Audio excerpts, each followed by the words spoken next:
Dawn کا انتظار تو 11 ملکوں کی پولیس کر رہی ہے، لیکن ایک بات سمجھ لو، ڈان کو پکڑنا ناممکن ہے۔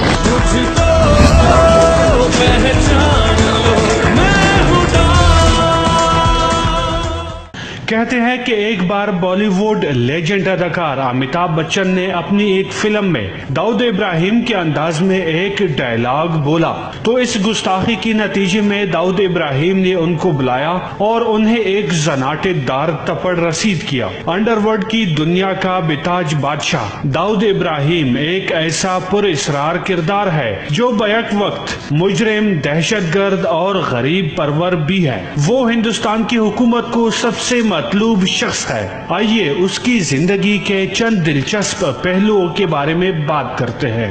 ویڈیو شروع کرنے سے پہلے آپ تمام دوستوں سے درخواست ہے کہ ویڈیو کو لائک کر کے چینل کو بھی سبسکرائب کیجیے۔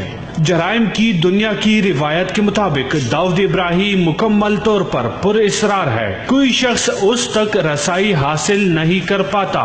اس بارے میں تمام لب خاموش ہے۔ انٹرپول کی 2008 کی تیار کردہ فہرست کے مطابق اس کا نام 10 سب سے زیادہ مطلوب شخصیات میں 4تھے نمبر پر ہے۔ انڈیا کے سب سے بڑے جاسوسی ادارے CBI کے مطابق داؤد ابراہیم اپنی شناخت چھپانے کے لیے 13 مختلف ناموں کا استعمال کرتا ہے۔ داؤد ابراہیم ایک پولیس کانسٹیبل ابراہیم کاسکر کے گھر مہاراشٹرا کے شہر رتنا گری کے ایک گاؤں ممکا میں 27 دسمبر 1955 کو پیدا ہوا۔ پیدائش کے سرٹیفکیٹ پر اس کا نام شیخ داؤد ابراہیم کاسکر تحریر ہے، جبکہ اس کو داؤد ابراہیم اور شیخ داؤد حسن کے ناموں سے بھی بلایا جاتا ہے۔ کہا جاتا ہے کہ اپنی شرارتوں کی وجہ سے بچپن میں داؤد ابراہیم کو اسکول سے نکال دیا گیا تھا۔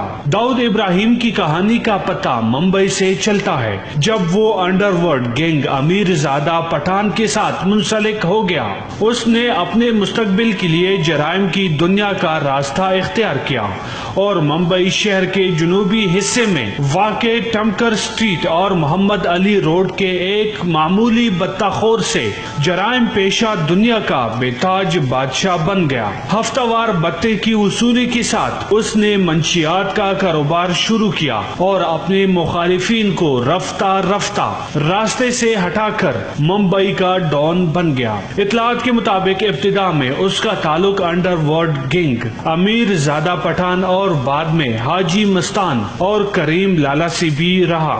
80 کی دہائی میں جرائم کی دنیا میں حاجی مستان کا طوطا بولتا تھا اور اس نے داؤد ابراہیم کے سر پر ہاتھ رکھا، جس کے بعد داؤد ابراہیم نے خود مختار ہونے کے لیے کوششیں شروع کر دی، جو امیر زادہ پٹھان گینگ کو انتہائی ناگوار گزری۔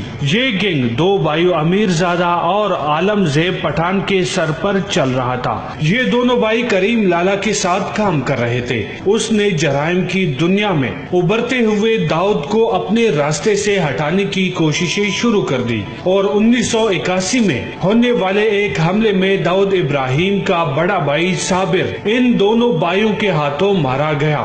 داؤد ابراہیم مقامی طور پر اس وقت مشہور ہوا جب اس پر عالم زیب اور امیر زادہ کے قتل میں ملوث ہونے کا الزام عائد کیا گیا۔ 80 کی دہائی میں ممبئی پولیس نے داؤد ابراہیم کو گرفتار کر لیا، تاہم بعد میں ضمانت پر رہا ہو کر وہ دبئی فرار ہو گیا۔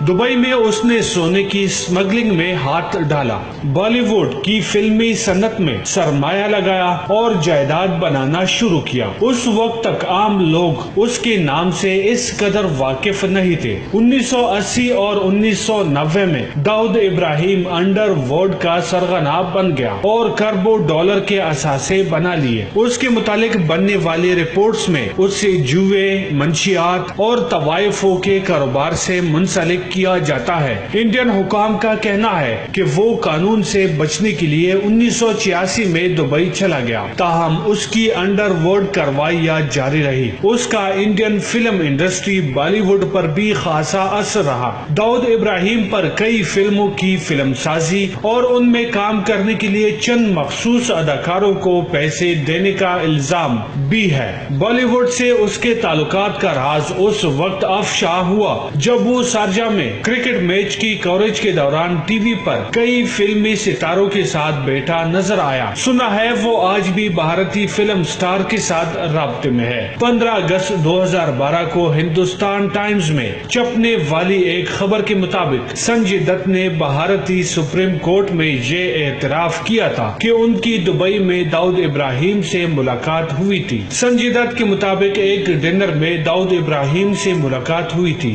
لیکن مجھے معلوم نہیں تھا کہ داؤد ابراہیم بھی اس ڈنر میں آئے گا۔ امریکہ بھی داؤد ابراہیم کو عالمی دہشت گردوں میں شمار کرتا ہے اور امریکہ داؤد ابراہیم کے والد کو بھی انڈر ورلڈ کے مجرموں میں شامل کرتا ہے۔ امریکی حکام داؤد ابراہیم پر اسامہ بن لادن سے تعلقات کا الزام بھی لگاتے ہیں۔ داؤد ابراہیم کی ایک بیٹی میرخ ابراہیم کی شادی مشہور کرکٹر جاوید میاداد کے بیٹے جنید میاداد کے ساتھ ہوئی۔ جاوید میاداد کے مطابق اس کے بیٹے جنید کی داؤد ابراہیم کی بیٹی مہرخ سے ملاقات لندن میں تعلیم حاصل کرنے کے دوران ہوئی۔ اس کی نجی زندگی کے بارے میں عورتوں اور شراب سے اس کے لگاؤ کا ذکر بھی آتا ہے، مگر اس سے ملاقات کے دوران آپ کو اس بات کا شبہ بھی نہیں ہوتا۔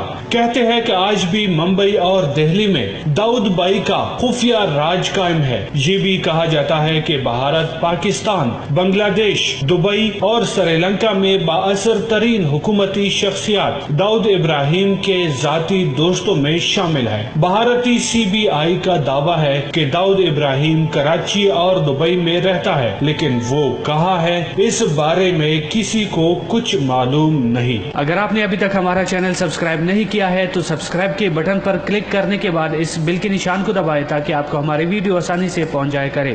ڈان کا انتظار تو 11 ملکوں کی پولیس کر رہی ہے، لیکن آپ سمجھ نہ ڈان کو پکڑنا